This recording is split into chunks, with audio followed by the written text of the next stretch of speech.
저희 오빠는 외파리입니다. 한국에서 한쪽 팔을 잃었어요. 그래서 저는 한국이 싫었습니다.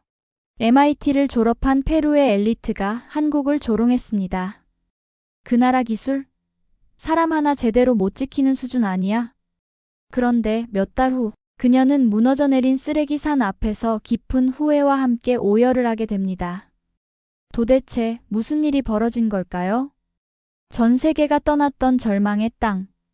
유엔도, 미국도, 일본도 실패한 그곳에 오직 한 나라만이 남아 상상조차 할 수 없는 변화를 만들어냅니다. 지금 한국이 다시 한번 불가능을 뒤집은 이야기. 지금 시작합니다.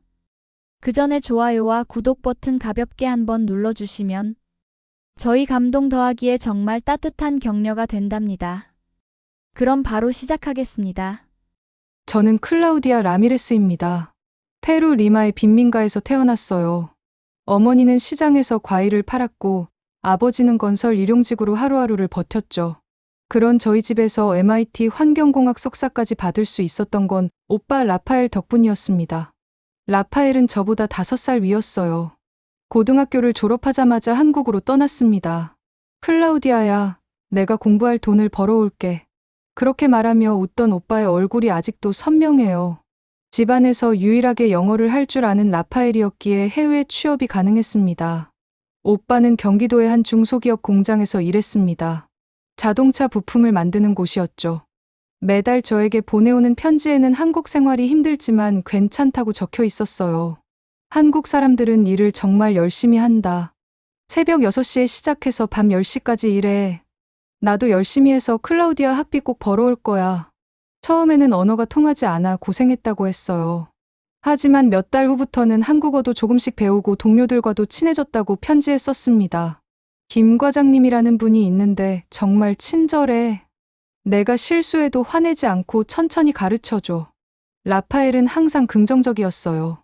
그런데 사고가 났습니다. 제가 MIT 2학년 2학기를 마칠 때였어요. 라파엘이 야근을 하다가 안전수칙을 제대로 지키지 않았대요. 피곤에 지쳐 순간 방심한 거였습니다. 기계에 오른팔이 끼었어요. 동료들이 즉시 기계를 정지시키고 응급실로 달려갔지만 팔을 살릴 수 없었습니다.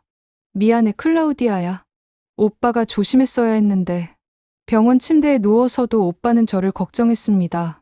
국제전화로 들려오는 라파엘의 목소리는 약해져 있었어요. 저는 그때 처음으로 한국이 미웠습니다. 왜 우리 오빠가 그런 곳에서 다쳐야 했을까? 왜 안전장치는 제대로 안 되어 있었을까? 하지만 놀라운 일이 일어났습니다. 공장에서 법적 책임은 없었지만 정당한 보상보다 훨씬 많은 돈을 줬어요. 그 돈으로 저는 MIT를 무사히 졸업할 수 있었죠. 공장 사장은 직접 병원까지 와서 오빠에게 사과했다고 했습니다. 정말 죄송합니다. 라파엘 씨 덕분에 우리 회사가 성장할 수 있었는데 진심 어린 사과였다고 오빠가 말했어요. 회사 동료들도 매일 병문안을 왔대요. 김 과장님은 아예 오빠 옆 침대에서 며칠을 함께 지냈다고 했습니다. 라파엘아, 우리가 가족이잖아. 내가 다치니까 내 마음도 아프다. 그런 말을 들었을 때 오빠 눈에서 눈물이 났다고 했어요. 클라우디아야, 한국 사람들이 나쁜 사람들은 아니야. 그냥 일에 너무 몰두해서 그런 것 같아. 사고 이후에 안전교육도 더 강화했다고 하더라. 오빠는 그렇게 말했지만 저는 마음속 깊은 곳에서 한국을 원망했어요. 기술은 있어도 인간은 소모품으로 보는 나라. 그게 제가 본 한국이었습니다. 이 원망은 훗날 제 판단을 흐리게 만드는 독이 될 줄 몰랐어요. MIT를 졸업한 후 저는 페루로 돌아왔습니다. 환경공학 석사 학위를 인정받아 환경부 차관보로 임명됐어요. 제 첫 번째 임무는 수도 리마 외곽 엘푸에르토 지역의 쓰레기 문제 해결이었습니다. 30년간 방치된 난제 중의 난제였죠. 처음 그곳에 발을 디뎠을 때의 충격을 잊을 수가 없어요. 30년 넘게 쌓인 불법 쓰레기산이 마을 전체를 뒤덮고 있었습니다. 높이만 15m가 넘는 거대한 쓰레기 더미였어요. 산더미 같은 쓰레기에서 나오는 독한 냄새 때문에 숨을 쉬기도 어려웠죠. 마스크를 써도 코를 찌르는 악취를 막을 수 없었어요. 차에서 내리자마자 구역질이 나왔습니다. 썩어가는 음식물 쓰레기와 화학 폐기물이 뒤섞인 냄새였어요. 동행한 환경부 직원들도 모두 얼굴을 찡그렸습니다. 이게 사람이 살 곳인가? 저도 모르게 중얼거렸어요. 마을 주민들이 사용하는 공용 우물은 하루에 겨우 4시간만 물이 나왔어요. 그마저도 갈색빛 독성수였습니다. 쓰레기에서 스며든 침출수가 지하수를 오염시킨 거였죠. 선생님, 이 물 마시면 안 된다는 거 알지만 달리 방법이 없어요. 마을 이장 호세가 절망적인 표정으로 말했습니다. 비싼 생수를 살 돈도 없고 멀리 물을 길러갈 시간도 없거든요. 호세는 계속 말했어요. 우물물 먹고 배탈 나서 병원 가는 돈이 생수 사는 돈보다 더 비싸요. 그래서 참고 마셔야 해요. 절망적인 상황이었습니다. 저는 그 물을 직접 보고 싶었어요. 컵에 담아본 물은 정말 갈색빛이었습니다. 냄새도 비렸어요. 아이들 상황은 더 심각했어요. 마을 아이 80%가 피부병에 시달렸고 60%가 만성장염과 폐질환을 앓고 있었습니다. 학교에 가야 할 나이인데 절반 이상이 병으로 누워 있었어요. 마을 보건소에서 일하는 간호사 루시아가 제게 말했어요. 지난달에만 초등학생 2명이 탈수로 죽었어요. 12살 페드로와 8살 이사벨이었어요. 이런 식으로는 더 많은 아이들이 위험해집니다. 루시아는 울먹이며 계속 말했어요. 아이들이 쓰레기 더미에서 재활용품을 주워 팔아서 생계를 돕고 있어요. 플라스틱 병 하나에 10센트, 캔 하나에 5센트. 하루 종일 일해봐야 1달러도 안 돼요. 그러다 다치고 병 들어가는 거예요. 제가 직접 본 아이들의 모습은 충격적이었어요. 8살 소녀가 날카로운 캔 조각에 손을 베어서 피를 흘리고 있었습니다. 10살 남자아이는 기침을 계속하며 숨을 헐떡거렸어요. 언제부터 기침했니? 1달 전부터요. 아이의 대답에 가슴이 아팠습니다. 마을에는 전기도 제대로 들어오지 않았어요. 하루에 몇 시간씩만 전기가 공급됐습니다. 밤이 되면 마을 전체가 어둠에 휩싸였어요. 쓰레기 더미에서 나오는 메탄가스 때문에 불을 피우기도 위험했습니다. 저는 그 자리에서 긴급 대응을 선언했습니다. 반드시 이 문제를 해결하겠어요. 최선을 다해 엘푸에르토를 살릴 겁니다. 하지만 그때만 해도 저는 몰랐어요. 이 일이 얼마나 어려운지, 그리고 결국 누가 우리를 구해줄지 전혀 예상하지 못했습니다. 마을을 떠나며 뒤돌아본 엘푸에르토의 모습이 가슴에 박혔어요. 쓰레기산 사이로 아이들이 뛰어다니고 있었습니다. 더러운 환경에서도 천진난만하게 웃는 아이들. 저 아이들에게 깨끗한 세상을 만들어주고 싶었어요. 그게 제 사명이라고 생각했습니다. 그날 밤 호텔에서 저는 다짐했어요. 반드시 성공시키겠어. 아이들을 구하겠어. 일본 기업과의 협력이 첫 번째 해결책이었습니다. 일본의 한 대기업에서 최첨단 정화 시스템을 설치해준다고 했어요. 도쿄의 비슷한 사례에서 95% 성공률을 보였다고 자랑했습니다. 일본 기술이면 믿을만하지 않나? 저는 확신했어요. 계약 체결 과정도 순조로웠습니다. 일본 측에서는 페루의 환경 개선에 기여하고 싶다며 적극적이었어요. 기술 이전 비용도 상당히 할인해줬습니다. 우리는 환경 기술 선진국입니다. 페루의 성공이 곧 우리의 성공이에요. 시설 설치가 시작됐어요. 거대한 정화조와 복잡한 파이프라인이 마을 곳곳에 설치됐습니다.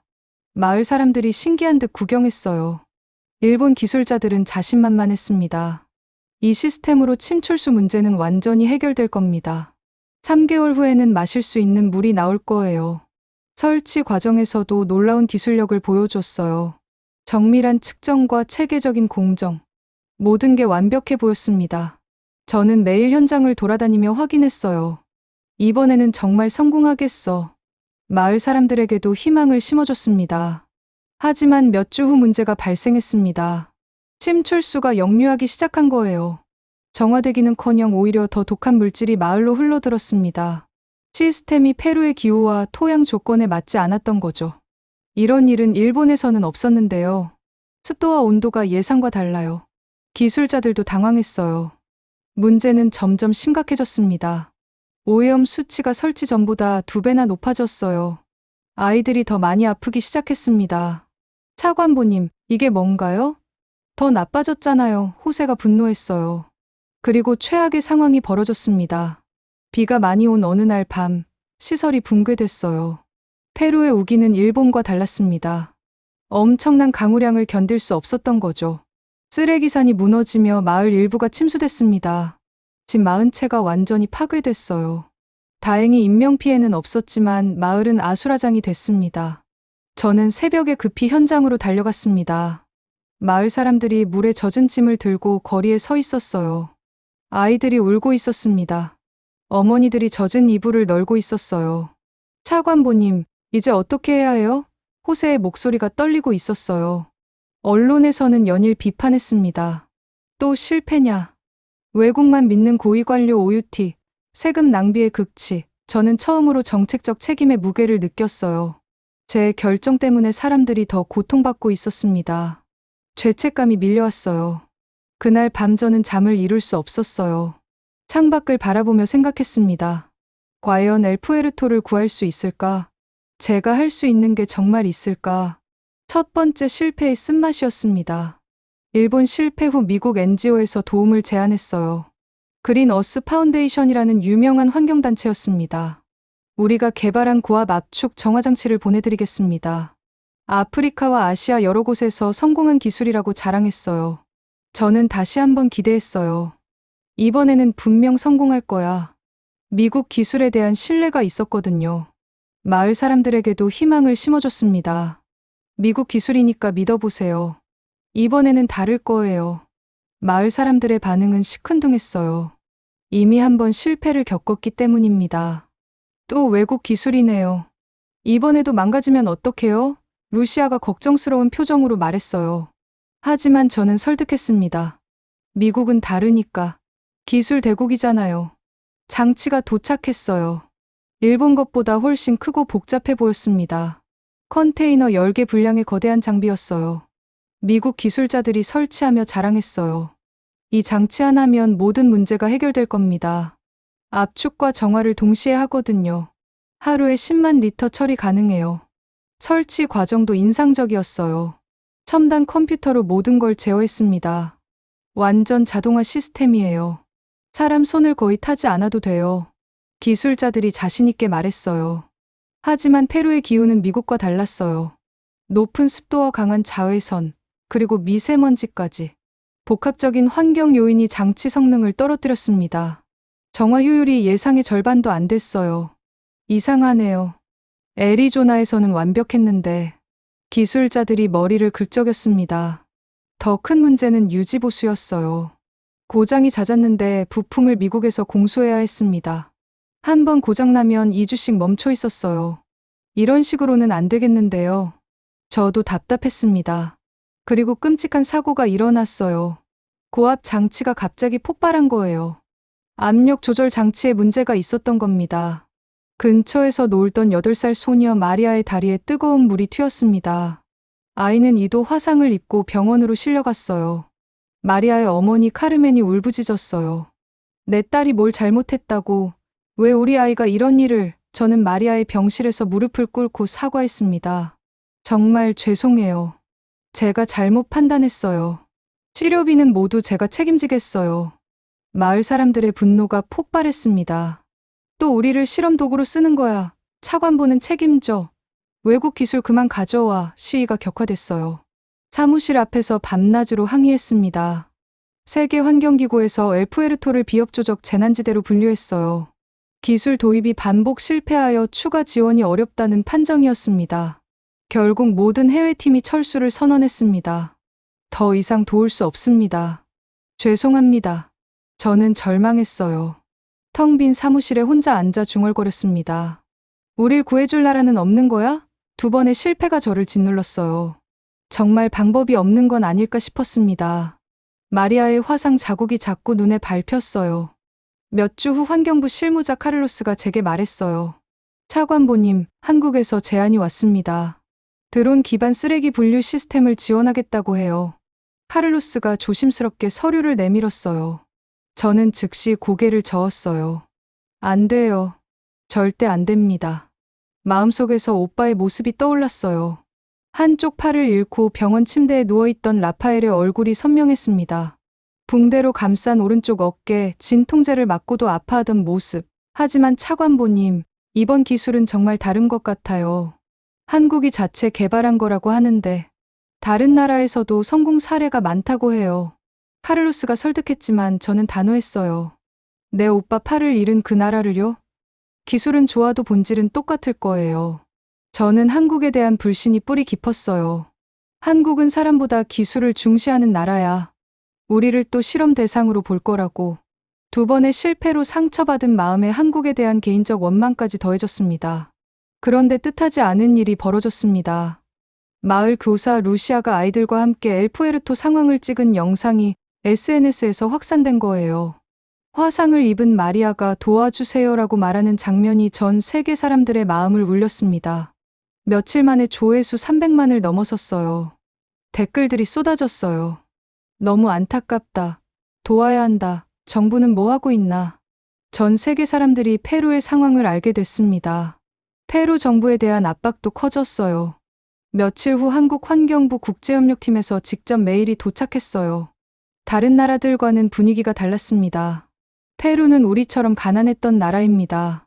한국도 60년 전에는 페루보다 못했어요. 한국이 가진 것을 나누러 가겠습니다. 조건도 없고 대가도 바라지 않습니다. 그냥 도우고 싶습니다. 메일에는 한국의 옛 모습 사진들이 첨부되어 있었어요. 1960년대 서울의 판자촌, 쓰레기를 줍는 아이들의 모습. 지금의 엘푸에르토와 똑같았습니다. 우리도 이랬습니다. 하지만 극복했어요. 페루도 할 수 있어요. 저는 그 메일을 읽고 또 읽었어요. 다른 나라들과는 뭔가 다른 느낌이었습니다. 기술 자랑이나 성공 사례 나열이 아니었어요. 단순히 돕고 싶다는 마음만 전해졌습니다. 그들도 가난했다는 고백, 함께 극복하자는 제안. 하지만 여전히 마음이 복잡했어요. 한국에 대한 원망이 쉽게 사라지지 않았습니다. 정말 믿어도 될까? 또 실패하면 어떡하지? 밤새 고민했어요. 마을 사람들이 더 실망하면 어떻게 하나? 특히 마리아 같은 아이가 또 다치면. 카를로스가 계속 설득했어요. 차관보님, 한국은 다른 것 같아요. 기술 지원뿐만 아니라 주민 교육까지 함께 하겠다고 해요. 그리고 실패하면 모든 책임을 지겠다고도 했어요. 결국 저는 마지막 기회를 주기로 했습니다. 좋아요. 하지만 이번이 정말 마지막이에요. 한 번 더 실패하면 제가 사임하겠어요. 카를로스에게 말했을 때 제 목소리는 떨리고 있었어요. 마지막 희망이자 마지막 도박이었습니다. 한국 기술팀이 도착했어요. 팀장 정수호 박사를 포함해 12명이었습니다. 인천공항에서 리마공항까지 20시간 넘는 장거리 비행이었는데도 지친 기색 없이 밝은 표정이었어요. 저는 처음 그들을 만났을 때 놀랐습니다. 생각보다 소박하고 진지한 사람들이었어요. 안녕하세요, 차관보님. 저희가 도울 수 있는 일이 있다면 뭐든 하겠습니다. 정수호 박사의 첫 인사였어요. 정장이 아닌 작업복을 입고 있었습니다. 거창한 기술 자랑이나 성공 사례 설명이 아니었어요. 그냥 돕겠다는 말뿐이었습니다. 다른 외국 팀들과는 확연히 달랐어요. 일본 팀은 정장 차림에 격식을 차렸고 미국 팀은 캐주얼하지만 자신감이 넘쳤어요. 반면 한국 팀은 겸손하면서도 진지했습니다. 실수해도 괜찮으니까 편하게 말씀해주세요라고 정 박사가 말했어요. 한국 팀은 곧바로 현장으로 갔습니다. 고도화 드론과 실시간 오염지도 시스템, AI 분리수거 훈련 시스템을 가져왔어요. 첨단 장비들이었지만 복잡해 보이지 않았습니다. 오히려 단순하고 실용적이었어요. 복잡한 건 고장나기 쉬워요. 단순해야 오래 써요. 정 박사의 설명이었습니다. 하지만 제가 더 놀란 건 그들의 행동이었습니다. 기계 설치보다 먼저 맨손으로 분리수거를 시작한 거예요. 더러운 쓰레기를 직접 만지는 모습에 마을 사람들이 놀랐어요. 아니, 왜 직접 하세요? 기계로 하면 되잖아요. 주민들과 함께해야 진짜 해결책을 찾을 수 있어요. 정 박사가 땀을 흘리며 말했습니다. 팀원들도 모두 마찬가지였어요. 장갑을 끼고 마스크를 쓴 채 온종일 쓰레기를 분류했습니다.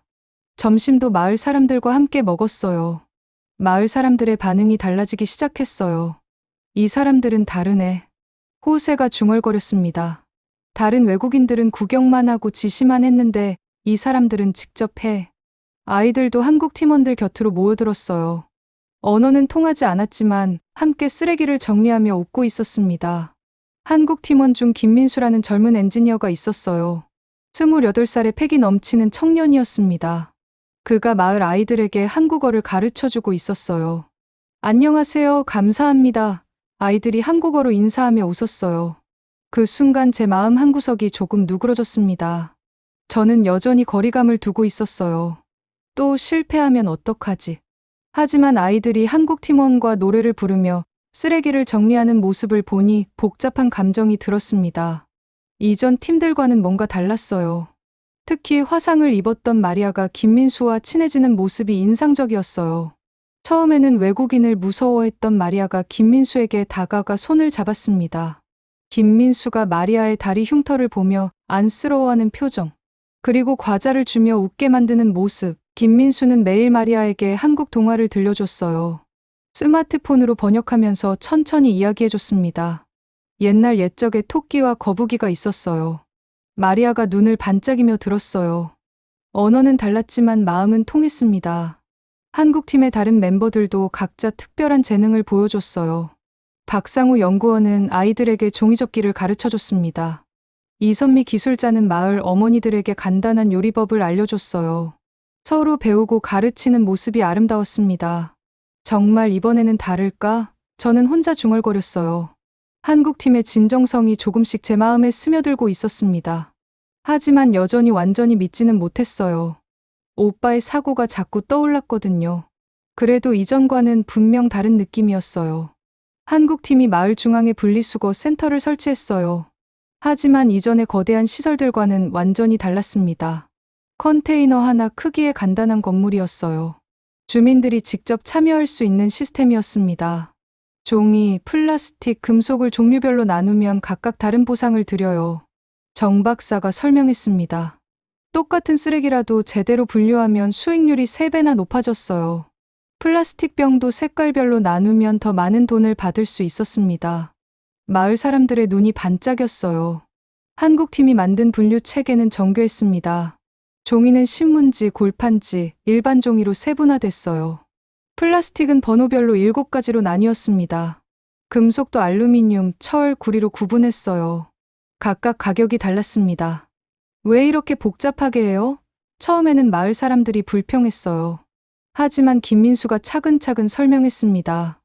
이렇게 나누면 재활용 회사에서 더 비싸게 사가요. 그 돈이 다시 여러분에게 돌아오는 거예요. 더 놀라운 건 클린 세터데이 캠페인이었어요. 한국팀이 설계한 주말 쓰레기 정리 프로그램이었습니다. 처음에는 호세와 루시아, 그리고 몇 명만 참여했어요. 하지만 점점 더 많은 사람들이 나왔습니다. 오늘은 우리 구역을 깨끗하게 만들어봐요. 루시아가 확성기로 외쳤습니다. 온 마을 사람들이 나와서 함께 쓰레기를 정리했어요. 아이들도 어른들도 모두 즐거워했습니다. 마치 축제 같은 분위기였어요. 한국팀은 게임처럼 만들었어요. 가장 많이 분리수거한 가족에게는 상품을 줬습니다. 아이들에게는 스티커를 나눠줬어요. 10개 모으면 선물을 줄게. 아이들이 신나하며 쓰레기를 주었습니다. 정 박사는 매주 우수 가정을 발표했어요. 이번 주 최고 분리수거 가정은 카르멘 가족입니다. 박수가 터져 나왔어요. 마을 사람들이 서로 경쟁하면서도 격려했습니다. 건전한 경쟁이 일어났어요. 한국팀이 도입한 포인트 시스템도 효과적이었어요. 쓰레기를 제대로 분류하면 포인트를 받고 그 포인트로 생필품을 살 수 있었습니다. 비누, 샴푸, 쌀, 기름까지. 마을 사람들의 삶의 질이 눈에 띄게 좋아졌어요. 쓰레기 은행의 재정이 급격히 늘어났어요. 한 달 만에 이전의 5배가 됐습니다. 그 돈으로 새 우물을 설치할 수 있었어요. 정수시설까지 갖춘 제대로 된 우물이었습니다. 맑은 물이 콸콸 쏟아져 나왔을 때 마을 사람들이 환호했어요. 드디어 깨끗한 물을 마실 수 있어. 뿐만 아니라 마을 보건소도 새로 지었어요. 의료진을 상주시키고 기본 의약품도 비치했습니다. 김민수가 제안한 아이디어였어요. 건강해야 일도 할 수 있잖아요. 아이들 병원비도 지원할 수 있게 됐어요. 화상을 입었던 마리아도 완전히 회복됐습니다.